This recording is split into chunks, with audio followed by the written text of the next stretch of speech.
¿Quién será nuestro enemigo en 10, 15 o 20 años? Se los adelanto ya, seguirá siendo Rusia. Alguien en el Kremlin definitivamente tiene la intención de molestar a la OTAN. No hay nadie en el mundo que sea tan bueno luchando contra drones y haciendo frente a la guerra electrónica como los ucranianos. En lugar de hablar de lo que Ucrania necesita de Europa, quizás deberíamos empezar a pensar en lo que Europa necesita de Ucrania.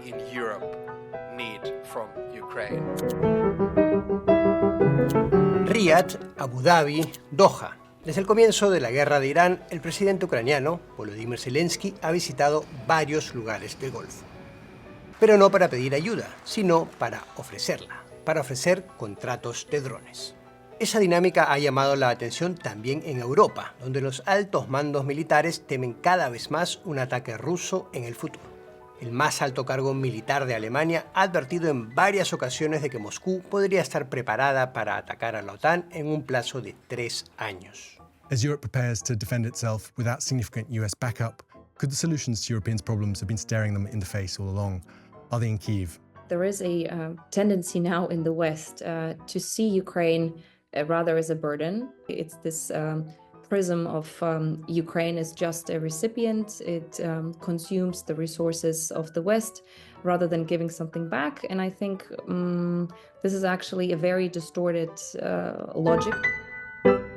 Lesia Ogriscu es una experta en defensa que dirige un think tank en Kiev. There is no significant progress on the battlefield. It's not because Russia is weak, but it's about Ukraine's strength, and because Ukraine has mastered this next generation warfare. And I think it's really important for European countries to be a little bit more self-critical and understand that they would most probably not perform as well as the Ukrainians do. If you're thinking strategically and more geopolitically in terms of what war are we preparing for the next 10, 15, and 20 years? Who will be our enemy in 10, 15, 20 years? Spoiler, it's going to be still Russia. Ese es el punto de vista de Kiev, y seguro que pensarán que es algo previsible que los ucranianos piensen así. Pero es también algo que replican voces importantes dentro de la OTAN.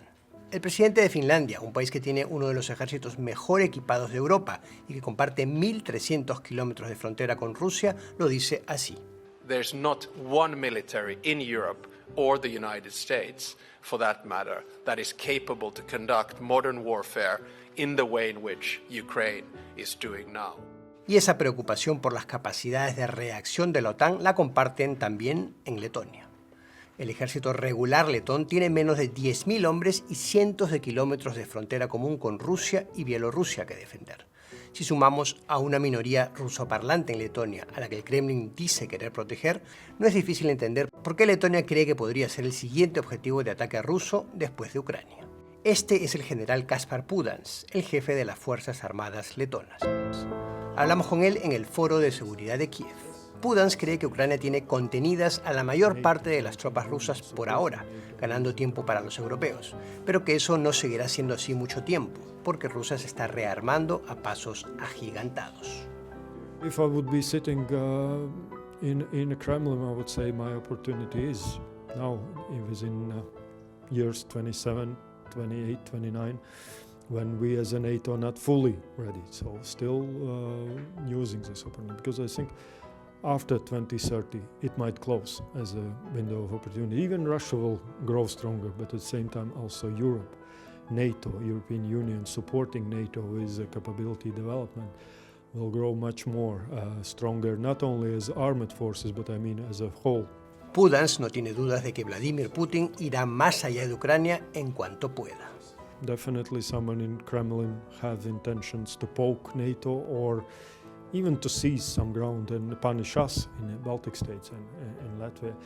We are on their list of grievances, of their list of punishment. They would not probably forgive us of going away from their sphere of influence, joining NATO in EU. Si damos por cierta la hipótesis de Pudans, debemos partir de que Rusia podría querer atacar a la OTAN y que, a partir de 2027, podría estar en capacidad de abrir un segundo frente, varios años antes de que la alianza militar occidental esté en posición de defenderse. ¿Qué ayuda podría ofrecer entonces Ucrania, más allá de mantener ocupadas a partes de las tropas rusas en su territorio? It might seem obvious, but I think it's probably worth restating. No one serving in a NATO army right now has ever seen or participated in a war like this. Today's commanders got their experience in Afghanistan, in Iraq, and in the Balkan Wars of the 1990s. The last war of this scale and intensity in Europe was World War II. Lo que los ejércitos europeos pueden hacer para prepararse es estudiar lo que pasa en Ucrania y adecuar su instrucción militar a eso. Entrenar con maniobras y con wargames. A menudo eso se hace ya con tropas ucranianas que pelean en el frente y que representan al enemigo, al equipo rojo. Lo alarmante es que los europeos suelen perder. En unos wargames, unos juegos bélicos organizados por las Fuerzas Armadas alemanas y el periódico alemán Die Welt, un equipo que representaba a Rusia aisló en pocos días a los países bálticos, cortando el vínculo con Polonia con drones, minas y tanques y respaldado por amenazas nucleares. Esa guerra terminó con Washington aceptando las condiciones de Moscú. Y con las tropas alemanas estacionadas en Lituania para evitar justamente que pase algo así, sin entrar siquiera en combate. Y en los campos de entrenamiento de la OTAN en el flanco este, la cosa no pinta mucho mejor. Según el Wall Street Journal, operadores de drones ucranianos apoyados por tropas del frente infligieron una contundente derrota a fuerzas de la OTAN durante las maniobras militares Hedgehog 2025 en Estonia. Los ucranianos habían sido invitados para evaluar las habilidades de la OTAN en la guerra de drones. Y por lo visto en los ejercicios, las tropas occidentales no estaban preparadas e intentaron combatir a los drones como si estos no pudieran ver todo lo que hacían esas tropas. Según el Wall Street Journal, una de las unidades ucranianas formadas por 10 operadores de drones destruyó 17 vehículos blindados y lanzó otros 30 ataques en apenas medio día. Un ciudadano de Estonia, que participó en la maniobra, dijo al diario que el equipo dirigido por los ucranianos consiguió destruir 2 batallones en un solo día. Pero Kaspar Pudens dice que las tropas de la OTAN sacaron al menos las conclusiones correctas. No one asked what's happened next, and as far as I know, already next day, same unit, didn't they make the same mistake and actually achieved their goals. We have constantly our soldiers coming here, going to front lines, meeting with combat leaders, but at the same time Ukrainians coming down to us, looking at our plans, at our concepts, giving their advice, maybe critiques about what we did, so we can do it much better. En cada viaje de Volodymyr Zelensky al extranjero, ya sea al Golfo, Noruega o Alemania, es habitual estos días ver también cerca a ejecutivos de las startups ucranianas de drones, para ofrecer su producto y para buscar inversiones que aceleren su propia producción. If you're someone who follows Russia's war on Ukraine closely, it can feel like every week a new drone is launched that can fly, travel, and sail faster and further than its predecessors. It can all feel very incremental. But if you take a step back from all the noise and the press releases, the change over the last few years has been breathtaking. Los drones son ahora responsables del 70% de las bajas en el frente. Los golpes de Ucrania en la retaguardia alcanzan a refinerías petroleras ubicadas a más de 1.500 kilómetros dentro de Rusia y atacan a la flota fantasma de petroleros rusos, incluso en el mar Mediterráneo. Pero Ucrania tuvo que innovar porque no tenía en realidad otra opción. Apostó por los drones porque las otras estrategias no funcionaban.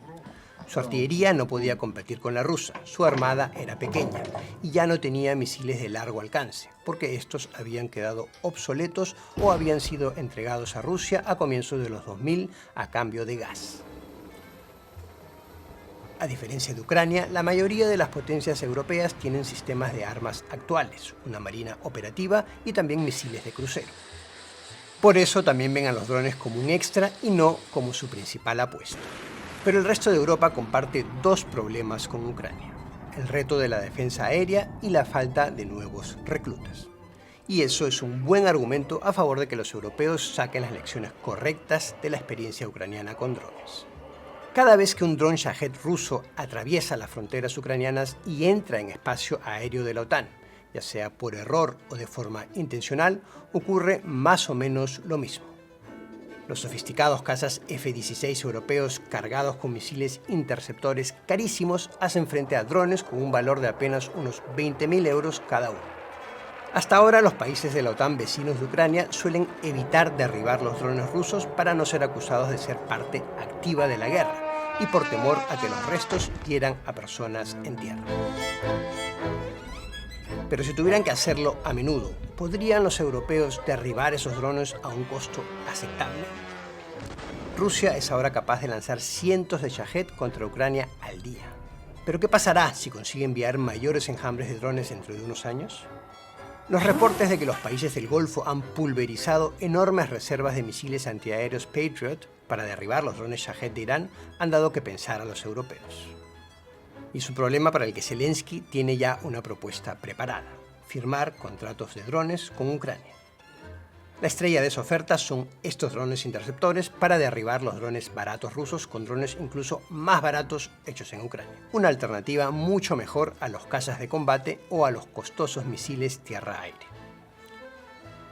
Es un dron simple, equipado con un software muy avanzado y con inteligencia artificial para que pueda alcanzar su objetivo. Los países que firmen un contrato con Ucrania no solo podrán comprarlos, sino también producirlos en casa, usando tecnología ucraniana bajo licencia. También recibirán el software y, un extra particularmente valioso, la asesoría directa de los ucranianos que los usan en el campo de batalla. When we're talking about drone technology, you also have to understand that it's not just talking about mastering of how to fly the drone. It's about the whole ecosystem that is being built around the next generation warfare. It's the satellites, it's the platforms, it's the electronic warfare. We have a very capable defense industry that can be the answer to this challenge.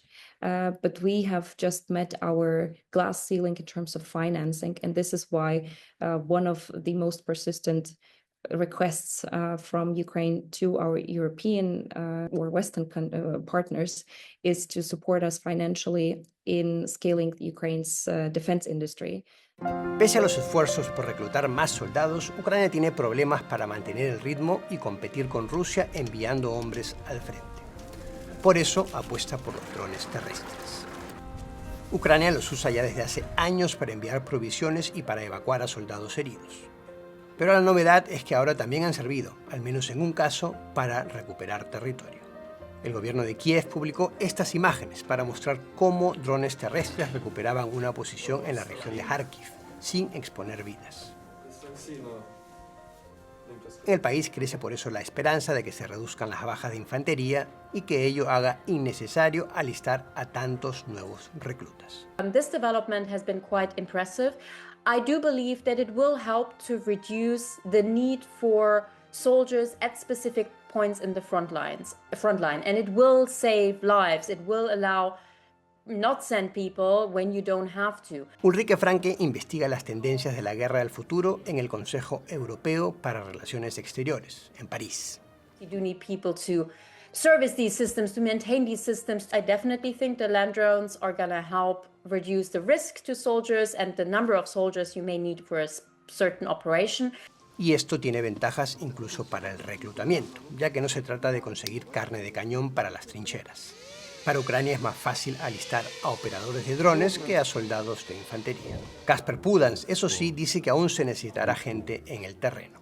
These technologies currently help to hold the line, not letting Russians further on, but I know that in the near future these technologies will also help to regain territory, regain the ground for Ukrainians. Do you think that is a potential scenario where you have basically land drones and drones in the air instead of infantry soldiers taking back territory? Infantry will still remain as one who will come in, seize the ground, bring a flag if it's needed to seize the terrain, liberate the terrain. It will be the one, but it will be very much supported and augmented his capabilities, his reach out, his protection. Los drones, eso sí, son solo tan efectivos como las órdenes que reciben. Y sus operadores a menudo están desbordados por la cantidad de datos que reciben de los sensores colocados en el campo de batalla. En las coberturas para acompañar a operadores de drones en la línea del frente, nuestros colegas vieron a algunos perder sus aparatos porque no conseguían comunicarse de manera efectiva con otros seres humanos para dar las instrucciones. Y para eso justamente ayuda la IA. We need to transfer the mission command concept from people mindset, from human brains, into the brains of these autonomous systems. And that's something that's realistic within the next couple of years? That's not tens of years away? I think it's maybe even less than years. ¿Veremos entonces pronto a los robots autónomos matar? No todos están convencidos de que la IA se usará con ese objetivo. Ulrike Franke es más escéptica y no cree que ese tipo de máquinas letales autónomas estará disponible rápido. Pero no porque la tecnología no lo logre o por objeciones éticas. So right now we can see that the technology is basically there to have what most would call fully autonomous weapon systems. You can have the technology of having a system basically finding a target and destroying this target without any meaningful human control. So far this is used rarely, mainly because military commanders don't like to give up control if they don't have to. There is no interest in kind of machine autonomy just for the sake of it. One thing most analysts would agree on is that AI is great at making sense of the huge flood of data coming in from the modern battlefield. There are now so many cameras on the ground and in the air that trying to make sense of it all is overwhelming for a human brain, even on the lowest operational level, let alone for commanders trying to get a sense of the bigger picture. Ucrania cuenta para eso con Delta, una plataforma para la gestión de datos del campo de batalla que se puede usar en un teléfono inteligente, en una computadora o en un centro de mando. Usa videos grabados por drones e imágenes satelitales para crear un mapa en tiempo real de lo que está pasando en el campo de batalla. Les muestra a los comandantes ucranianos de qué recursos disponen y usa la IA para depurar imágenes de objetivos rusos, incluso los que están camuflados y que el ojo humano podría pasar por alto. Y también analiza antiguas tácticas rusas para predecir las respuestas de las tropas del Kremlin y ayuda a dirigir hacia su objetivo los ataques ucranianos con drones u otras armas. Y además analiza a las unidades ucranianas por su efectividad, dando espacio para hacer reajustes. La mayoría de países europeos está lejos de contar con algo similar. Alemania quiere crear su propia plataforma, pero excluyendo a compañías como la controvertida Palantir de Estados Unidos, que opera en Ucrania. Y para crear sus propios sistemas y entrenar a su propia IA, Alemania necesitará enormes cantidades de datos del campo de batalla, algo que solo tiene Ucrania. Durante una visita a Kiev en mayo de 2026, el ministro de Defensa alemán, Boris Pistorius, agradeció a Ucrania por compartir esos datos y subrayó su importancia. Die Daten, die die Ukraine jetzt im 5. Jahr auf dem Gefechtsfeld sammelt, durch Einsatz von Luftverteidigung, von Drohnen, sind Daten, die sonst niemand hat. Aber die Daten sind da und daraus nicht zu lernen, wäre fahrlässig mit Blick auf die Sicherheit des übrigen Europas. Y no son solo datos sobre la guerra de drones en el siglo XXI, sino sobre cómo combate Rusia. There are two types of data that Ukraine has now. One is simply data about fighting. This kind of data hasn't been collected for, like decades. And then the second type of data is specifically on kind of Russian fighting, Russian capabilities, Russian military capabilities, how systems operate, how they're being used, all this kind of stuff. This can then also be quite valuable, especially to Europeans, which, depending on this, how war ends, may be preparing a possible future attack by Russia. So having data on how do Russian troops operate and how do they move certain systems and all of that, that can be very, very, very useful for any kind of future military operation. ¿Están los gobiernos europeos de verdad dispuestos a aprender las lecciones de la guerra de Ucrania? Muchos están aumentando su gasto en defensa, de forma sustancial incluso en muchos casos. Pero ¿gastarán ese dinero en el tipo de sistemas en los que Ucrania es pionera? Un grupo de economistas y expertos en defensa de Alemania considera que, pese a los elogios a la resiliencia y la capacidad de innovación ucranianas, su gobierno está gastando enormes cantidades en cosas que ya tiene. Y citan estadísticas según las cuales Alemania gastó el 99% de su primer fondo especial de defensa, por un valor de 100.000 millones de euros, en sistemas convencionales ya conocidos. en más equipos que en parte se vienen usando desde hace décadas. Y no solo eso, también critican que la mayoría de contratos vaya a parar solo a manos de unas cuantas grandes empresas. Según sus cifras, el 70% del gasto europeo en defensa favorece a las 10 principales compañías del sector. En Estados Unidos, en comparación, la cifra es inferior al 30%. Hablemos, por ejemplo, de uno de los gigantes de la industria armamentística alemana, Rheinmetall, o más bien de su presidente, Armin Paperger. Paperger causó indignación en Ucrania cuando en una entrevista con la revista The Atlantic se refirió a los drones ucranianos como esas armas que las amas de casa mandan a construir en sus cocinas con impresoras 3D. Eso es como jugar con Lego, dijo, para luego preguntar, ¿cuáles son las innovaciones de Ucrania? It sounded very dismissive of what the Ukrainians are doing. I think maybe to some extent this even came out of a certain fear that Rheinmetall has towards these kind of new startups that are doing things differently, that are doing kind of agile and easy things. I mean, some of these drones are indeed kind of easy to build together, but that's not a weakness, that's a strength, that's what you want. But of course there's less money in this. And so I think the big players, even Rheinmetall, which of course is gaining massively in recent months, are slightly worried that the defense market is changing and are maybe therefore pushing back a little bit on that. La respuesta de la industria militar ucraniana, en todo caso, fue clara al decir que ni Paperberg ni algunos de los que toman las decisiones en Europa están entendiendo de qué se trata esto en realidad. Over the past couple of decades, the Europeans or the West have been rather building their military doctrines and their thinking and betting on very expensive, very exquisite platforms that would bring them technological edge.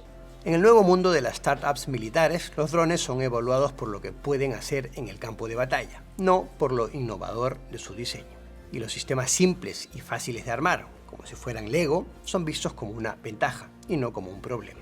Mass indeed matters again. I think Russia's aggression against Ukraine has demonstrated that mass production and having something in huge quantities is still a very important part of warfare.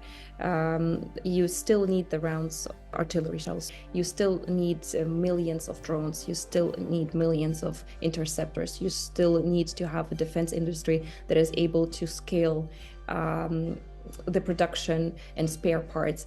And most importantly, we are not talking about boutique armies anymore. Everything that we are seeing now in the Gulf and how those cheap drones are being intercepted by extremely expensive Patriot missiles, etc. Eso puede crear un enorme desequilibrio en lo que respecta a cuánto cuesta una guerra y cuánto tiempo puede un gobierno seguir combatiendo. Lo que importa no es la complejidad de las tecnologías punteras, sino la capacidad de reajustar los sistemas a la realidad cambiante del campo de batalla. Un buen ejemplo es la lucha entre los pilotos de drones de un ejército y las unidades a cargo de la guerra electrónica defensiva de otro ejército en el campo de batalla. Las capacidades para interferir las señales mejoran y eso fuerza a los pilotos a cambiar de frecuencias. Algunos se pasan incluso a cables para drones de fibra óptica para que su señal no sea interferida. Many in the West still don't understand how important adaptability and the speed of innovation cycles, the feedback loop that happens from the front line back to the lab and then back to the front line in just a couple of weeks, and not talking about years, how it's usually done in Europe. When we're talking about innovative defense procurement techniques where you allow brigades to procure directly from a producer, not going via centralized, more rigid procedures. Algo así, que los militares compren directamente de los fabricantes de armas, sería algo impensable en la mayoría de países europeos. Los críticos del organismo de compras militares en Alemania dicen que es muy lento y que da prioridad a las formalidades legales antes que a dotar a las Fuerzas Armadas germanas con aquello que necesitan. Y en gran parte de Europa, los gobiernos actúan por su cuenta en lugar de optimizar los procesos y hacer pedidos conjuntos.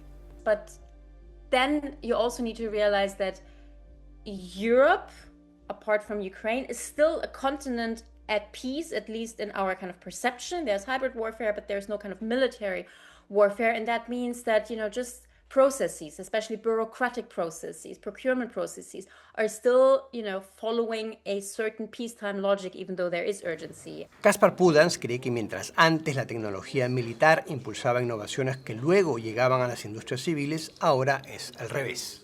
Las tecnologías comerciales, con sus ciclos de desarrollo más cortos, impulsan el desarrollo militar.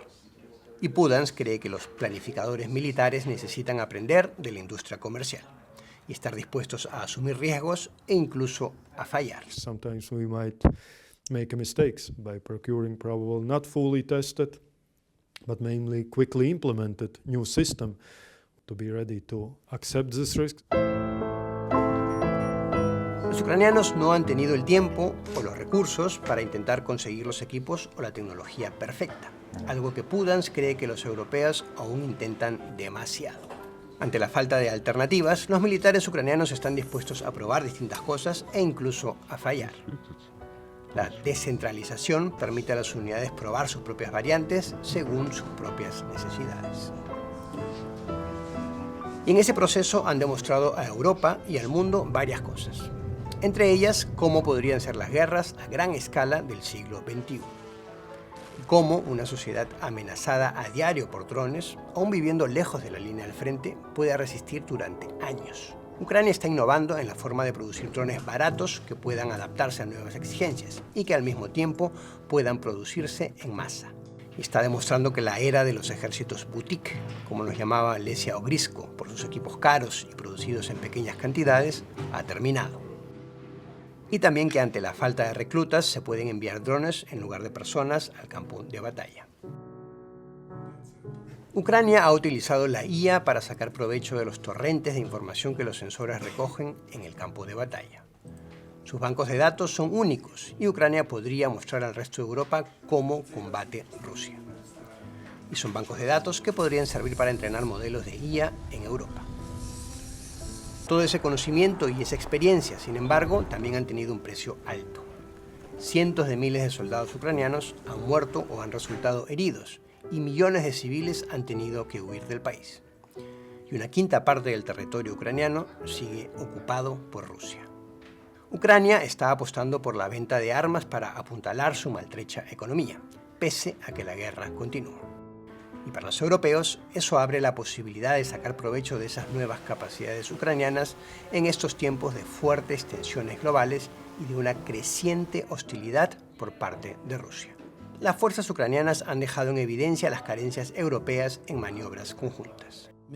En mayo de 2026, durante una visita en Kiev, el ministro de Defensa alemán, Boris Pistorius, aseguró que en lugar de solo comprar de Ucrania, su país tenía planes de invertir en empresas conjuntas de startups militares alemanas y ucranianas. Alemania se sumará a una iniciativa de Ucrania conocida como Brave, pero la gran interrogante será si Pistorius, Alemania y el resto de Europa se atreverán a poner en cuestión las viejas dinámicas e inercias en casa para poder aprender más de las lecciones que ofrece Ucrania.